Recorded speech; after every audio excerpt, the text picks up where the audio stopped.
Everyone, welcome back on my YouTube channel. So guys, आज ना हम आपके साथ डाइट के बारे में बात करने वाला हूँ, ना ही मैं एक्सरसाइज के बारे में बात करने वाला हूँ। आज मैं एक ऐसे शख्स से मिलवाने वाला हूँ जो अपने आप में बहुत ही फेमस और बहुत ही महान हस्ती है, जिन्होंने बहुत ही सारे इंटरनेशनल खिताब जीते हैं बॉडी बिल्डिंग में। सो गाइस, बात करते हैं मिस्टर राजेश अरोड़ा के साथ। Hello sir.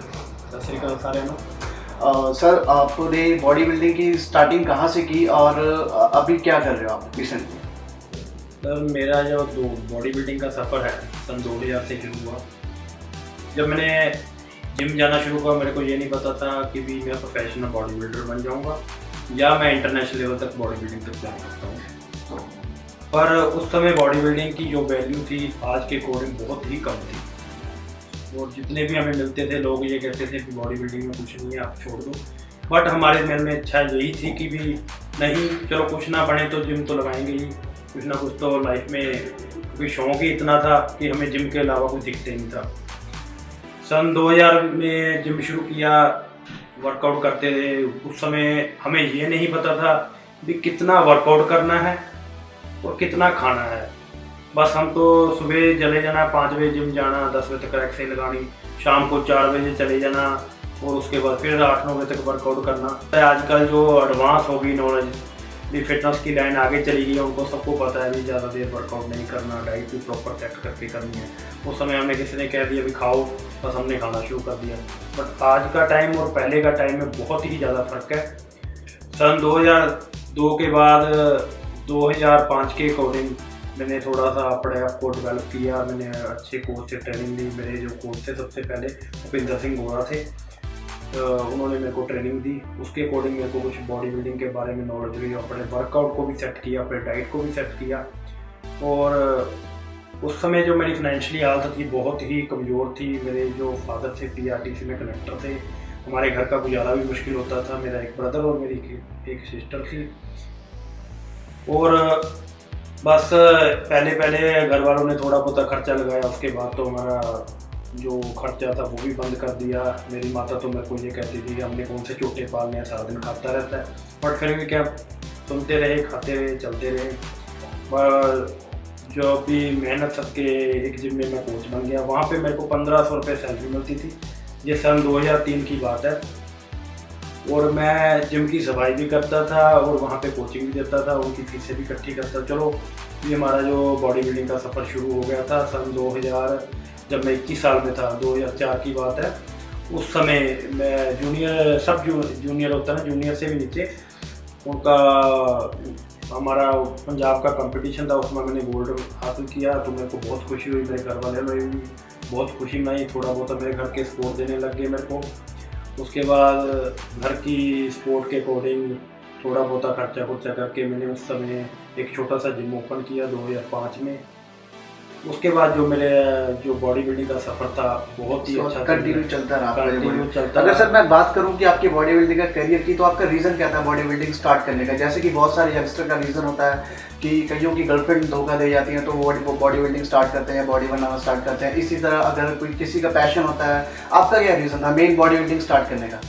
बस ये था कि हमें शरीर फिट करना। और उस समय सलमान खान था, सलमान खान के बॉडी देख के हम भी खुश हो जाते कि हमें भी बॉडी बिल्डर बनाना है या बॉडी बनानी है। बॉडी बिल्डिंग के कंपटीशन का तो पता नहीं था कि भी करेंगे भी कि नहीं करेंगे, बट ये था भी सलमान खान की चेस्ट एप्स देख के हमें भी खुशी होती थी, हमें भी ऐसे लगता था कि बॉडी बनानी है। यानी कि आप अट्रैक्ट हुए किसी सेलिब्रिटी को देखकर, आप अट्रैक्ट हुए? हाँ, सेलिब्रिटी। तो मेन ये रीज़न था आपका बॉडी बनाने का, और आप प्रॉपर इंक्लूड हो गए इस लाइन में? हाँ जी। बस उसके बाद जो 2005 की बाद मेरा जिम ओपन हो गया। फिर मेरे पास जो लड़के आने लगे, मैंने अपने स्टूडेंटों को बहुत मेहनत करनी शुरू कर दी। आपके टोटल कितने स्टूडेंट हैं सर? देखो, स्टूडेंटों की गिनती तो कर ही नहीं सकते क्योंकि 2005 से मैं ट्रेनिंग दे रहा हूँ, आज 2020 है। कितने ही स्टूडेंट हैं जो मेरे से सीख के चले भी गए और अच्छे लेवल का कंपटीशन भी खेले हैं। कोई नेशनल में, कोई इंटरनेशनल में, कोई ऑल इंडिया यूनिवर्सिटी में बड़ी अच्छी प्लेसेस आती हैं। अगर मैं आपके स्टूडेंट में से बेस्ट स्टूडेंट की बात करूं जिन्होंने अभी तक बहुत ही अच्छा टाइटल जीता हो, तो आप किसका नाम लेना चाहोगे? ये मेरा एक स्टूडेंट है, हमारा ट्रेनिंग से जिसे अमरिंदर सिंह कहते हैं।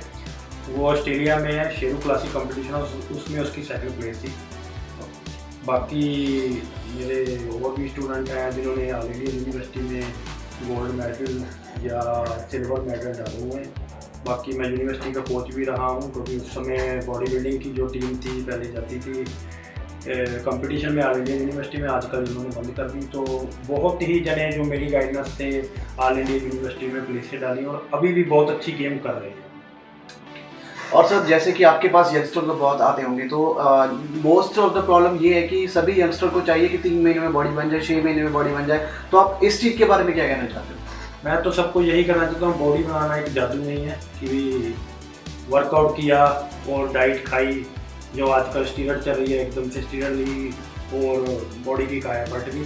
बॉडी बनाने के लिए बहुत टाइम लगता है, इसलिए बॉडी को जो बनाना है उनको सब्र रखना चाहिए। जो भी प्लेयर आता है सबसे पहले उसका ये काम है कि वो वर्कआउट करे, वर्कआउट की टेक्निक सीखे कि वर्कआउट किस तरीके से लगाना है, कितने टाइम रेस्ट लेनी है, या वर्कआउट के बाद फिर क्या डाइट खानी है और रेस्ट क्या लेनी है, सब कुछ ये तरीका करके उसके बाद ये सोचे कि हमने आगे स्टेप क्या करना है। जिन्होंने तो बॉडी बिल्डिंग प्रोफेशनल करनी है वो तो स्टीरॉयड के बारे में सोचे नहीं। तो अगर किसी ने प्रोफेशनल बॉडी बिल्डिंग नहीं करनी तो वो स्टीरॉयड का मतलब प्रयोग ना ही करे।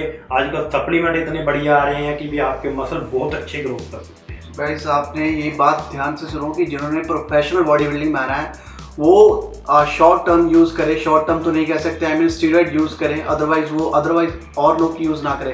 और सर एक बात और, अगर मैं कहूँ कि एक तरफ बंदा आ रहा है वो कह रहा है कि मुझे 3 महीने में स्टीरॉयड करके एक 10 साल के एथलीट जैसा बना दो, क्या ये पॉसिबल है?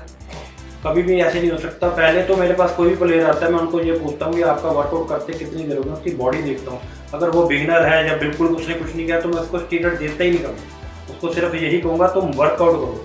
जब वो 5-6 महीने वर्कआउट करेगा फिर सप्लीमेंट यूज़ करेगा, उसके बाद उसकी ग्रोथ जो नेचुरल हो जाएगी, उसके बाद हम स्टीरॉयड शुरू करते हैं। उससे पहले तो हम उनको अवॉइड ही करते हैं। आजकल तो लोग शॉर्टकट तरीका, अगर मैंने नहीं शुरू कराई वो दूसरे कोच के पास चला जाता है, दूसरे कोच ने पैसे कमाने होते हैं उसने शुरू करा देता है, थोड़ा बहुत रिजल्ट आता है, बट वो एक हाई लेवल का प्रोफेशनल बॉडी बिल्डर नहीं बनता। सर आपके पास कोई ऐसा स्टूडेंट आया है जिसने पहले से बहुत सारी प्रॉब्लम फेस किया हो, जैसे कि किसी को लीवर प्रॉब्लम है और वो आपके पास आ रहा है ट्रांसफॉर्मेशन के लिए? तो क्योंकि आजकल बहुत हो रहा है, क्योंकि जैसे कि बहुत सारे कोच हैं जो बिना लेवल के सब कुछ चीज़ें बेच रहे हैं, स्टूडेंट को पता भी नहीं होता कि वो क्या चीज़ बाय कर रहे हैं और किस चीज़ को यूज़ कर रहे हैं। प्रॉब्लम वाले मेरे पास बहुत ऐसे स्टूडेंट आते हैं, लीवर की प्रॉब्लम क्या की प्रॉब्लम है, हर चीज़ की प्रॉब्लम है। उनकी किसी की लीवर की प्रॉब्लम है तो पहले तो हम जो उनको क्या कहते हैं कि अपना मतलब बॉडी में जो है डिटॉक्सीफाइड कर लें, बॉडी को थोड़ा जो नेचुरल तरीके में आ जाए। उसके बाद हम अपने प्रॉपर तरीके से उनको मेडिसिन शुरू करते हैं, जिनमें जो लीवर ज़्यादातर बढ़ता है हमारे जो ओरल मेडिसिन है, ओरल मेडिसिन उन्हें यूज़ नहीं कराते। और साथ में यूडिलिव हो गया, सिलीमन 140 हो गया, या लीवर की और भी आयुर्वेदिक चीज़ें वो साथ में रखते हैं। तो ऐसी कोई दिक्कत नहीं है कि भी उनका लीवर बहुत ज़्यादा फैटी होगा, लीवर उनका सेट करके ही चलते हैं, क्योंकि एक्चुअली लीवर का जो फंक्शन है सबसे बेस्ट है, क्योंकि लीवर के फंक्शन अगर बिगड़ जाता है तो बॉडी में वो रिजल्ट नहीं आता। इसलिए लीवर को पहले सेट करना पड़ता है, फिर प्रॉपर कोर्स तैयार करना पड़ता है। तो सर अभी तक आपने बॉडी बिल्डिंग में क्या क्या चीज़ आपने अचीव किया? आपका हाईएस्ट मेडल अगर मैं बात करूं तो टॉप मेडलिस्ट की क्या क्या अचीवमेंट है आपकी अभी तक की? बॉडी बिल्डिंग में मैंने मिस्टर नॉर्थ इंडिया का 2008 में, ऑल इंडिया यूनिवर्सिटी गोल्ड 2008 में, उसके बाद 2011 में ऑस्ट्रिया में वर्ल्ड मेचर का कंपटीशन था, उसमें मेरी 4th प्लेस पड़ी थी। और उसके बाद उसी 2011 में 7 नवंबर को ओलंपिया का कंपटीशन था सवाईका में, उसमें बेस्ट ऑफ मैच 16 में था। उसके बाद 2016 में सिंगापुर ग्रैंड प्लेक्स, उसमें मैं ओवरऑल चैंपियन बना था। उसके बाद 2018 में दिल्ली में कंपटीशन हुआ था वर्ल्ड बॉडी बिल्डिंग कंपटीशन का, जिसमें क्लासिक बॉडी बिल्डिंग एक कैटेगरी होती है, उसमें मेरा गोल्ड। तो सर आप इतने कंपटीशन खेलते हो तो इसमें अप्रॉक्सीमेटली खर्चा क्या आ जाता है एक कंपटीशन का? अगर मैं बात करूँ छोटे से छोटे लेवल का कंपटीशन का, मान लो स्टेट लेवल या नेशनल लेवल के कंपटीशन का जो इंडिया में हो रहे हैं, आपने तो फिर भी फॉरेन खेले, तो आपके अकॉर्डिंग खर्चा क्या आ जाता है? पहले तो जो प्लेयर है उसकी तैयारी के लिए बहुत खर्चा है। मेन तो देखो एक कोई भी प्लेयर लगा लो 15,000 से लेकर 50,000 तक खर्चा करता है।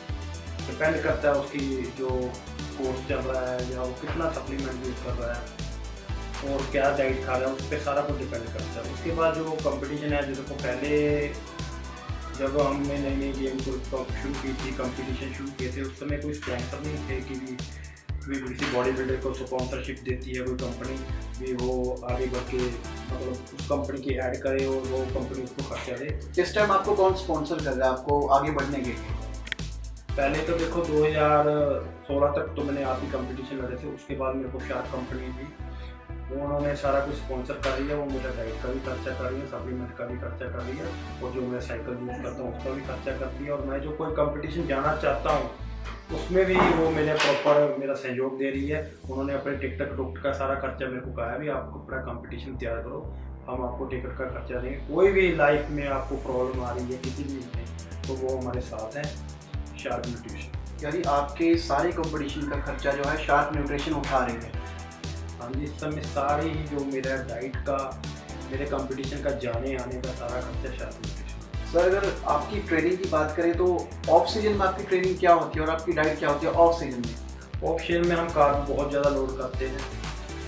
ऑफ सीजन में 3 टाइम चावल है मेरे, 1 टाइम ओट्स है, और बाकी चपाती है या कोई भी फ्रूट है, और बाकी साथ में चिकन लगा लो, एग लगा लो। और जो मेरा वर्कआउट है ऑफ सीजन में, वर्कआउट मेरा शुरू ही चलता है, बट ये है कि जो कटिंग का शेड्यूल है और सीजन का शेड्यूल है, ऑफ सीजन का शेड्यूल है। कटिंग के शेड्यूल में हम थोड़ा रेपिटेशन वर्क ज़्यादा कर देते हैं, इस समय हम वर्कआउट में रेपिटेशन वर्क कम करते हैं और हैवी लिफ्ट करते हैं और ज़्यादा से ज़्यादा कार्ब लोड करते हैं। सर जैसे बहुत सारे यंगस्टर का सवाल होता है कि क्या हम ऑफ सीजन में drop set, super set add कर सकते हैं? देखो वैसे तो जो प्रो बॉडी बिल्डर है, जो प्रोफेशनल है, वो तो ऑफ सीजन में जो है अभी अपने ड्रॉप सेट, सुपर सेट नहीं ऐड करते, क्योंकि उनके पास वो जो जिस समय कटिंग के शेड्यूल में से बहुत टाइम होता है वो उस समय इसको यूज़ करते हैं। बाकी डिपेंड करता है बॉडी पे कि इसकी बॉडी पे कितनी फैट है, कितना फैट परसेंट है, और उनके माइंड पे होता है भी, उनको पता है भी और जो प्रोफेशनल बॉडी है हमारी फैट जल्दी रिलीज हो जाएगी या नहीं होगी, सब कुछ ये बॉडी पे डिपेंड करता है। हमारे पास जो कोई आता है लड़का जैसे ऑफ सीजन में मतलब जिसको वर्कआउट करते हैं हम, जिसमें से उनको ड्रॉप सेट भी देते हैं कि उनकी बॉडी की थोड़ी क्वालिटी बढ़ी रहे। और बाकी जो शॉर्ट टाइम में रिजल्ट मिलता है, जिन्होंने कंपटीशन नहीं लड़ना बट अपनी बॉडी सेट करनी है या बॉडी को बहुत ज़्यादा बड़ी जल्दी फिट करना है, उनको हम सुपर सेट या ड्रॉप सेट दे देते हैं, बट वो कुछ लिमिट में देते हैं, बॉडी के अकॉर्डिंग देते हैं। सर आप उन यंगस्टर को क्या मैसेज देना चाहोगे जो विदाउट लेवल सप्लीमेंट यूज़ कर रहे हैं, स्टीरॉयड यूज़ कर रहे हैं, जिनका कोई लेवल नहीं है, उनको कुछ पता भी नहीं है कि ये किस लेवल का प्रोटीन है या किस ब्रांड का प्रोटीन है या कितने mg वो किसी भी चीज़ को टैबलेट या कुछ भी फॉर्म हो वो यूज़ कर रहे हैं? मैं उनको यही कहना चाहता हूँ कि ये अपना शरीर है, शरीर से मत खेलो, क्योंकि अगर आपने लॉन्ग टाइम बॉडी बिल्डिंग करनी है तो आपको ये पता होना चाहिए कि आप क्या यूज़ कर रहे हो, कितना mg यूज़ कर रहे हो। जो हमारी इंडिया की बॉडी बिल्डिंग है और बाहर की बॉडी बिल्डिंग में यही फ़र्क है कि इंडिया के जो प्लेयर हैं उनको पता ही नहीं हो रहा कि वो कितनी डाइट खा रहे हैं और क्या शेड्यूल लगा रहे हैं और कितना लगा रहे हैं। बाहर के प्लेयर तो डाइट भी अपनी तोड़ के करते हैं भी कितने चावल खाने हैं, उन्होंने सब जगह पे अपना रखा होता है वेट तोड़ने के लिए, वहाँ पे वेट तोड़ते हैं भी कितनी कार्ब है, कितने चावल खा रहे हैं, कितने या चिकन खा रहे हैं, यहाँ पे तो जो मिलता है वो खा लेते हैं। बट मैं उनसे यही कहना चाहता हूँ कि बिना लेवल के कोई भी मेडिसिन ना यूज़ करें, जो कोच उनको देता है उनसे वो पूछें वो क्या है और वो कितना mg चल रहा है। बाकी आजकल नेट हो गया, यूट्यूब हो गया, सब कुछ पता ही है कि कितनी यूज़ करनी चाहिए, कितनी नहीं यूज़ करनी चाहिए। प्लीज़ अपने शरीर से मत खेलो, क्योंकि देखो आप यूज़ कर रहे हो, आपको यही नहीं पता भी आप क्या यूज़ कर रहे हो, कितना यूज़ कर रहे हो। कल आपने किसी को भी करवाना है आपको पता ही नहीं होगा। मेरे पास कई बहुत अच्छे लेवल के बॉडी बिल्डर आते हैं जो कंपटीशन खेल चुके होते हैं, बट उनको मेरे पास आने का रीज़न यही होता है कि कहते हैं हम तैयार तो हो गए, तगड़े हो गए, बट हम 3 साल से वहीं खड़े हैं। जो हमारे कोचों ने हमें दिया है, हमें यही नहीं पता कि हमने कितना खाया है, क्या खाया।